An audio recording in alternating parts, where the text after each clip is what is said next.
Hi all, அஸ்ஸலாமு அலைக்கும். ஒரு ஃப்ரைடே மினி vlog பார்க்கலாமா?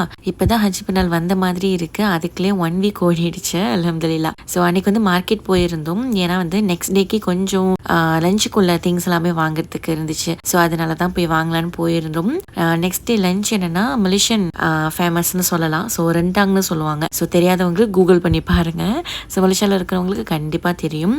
ரெண்டாங் செய்யலாம். அது வந்து பீஃப்ல செஞ்சால் சூப்பராக இருக்கும். ஸோ அதனால பீஃப்ல செய்யலான்ட்டு அதுக்காக தான் வந்து எல்லா திங்ஸுமே வாங்குறதுக்காக வந்திருந்தேன். தேர்ஸ்டே ஈவினிங் இந்த ரெண்டாம் ரெசிபி இருக்குல்ல, இது வந்து நாங்கள் நோன்பு பெருநாளைக்கு செய்கிறோமோ இல்லையோ, ஹஜ் பெருநாளைக்கு கண்டிப்பாக ஏதாவது ஒரு நாள் செஞ்சுருவோம்.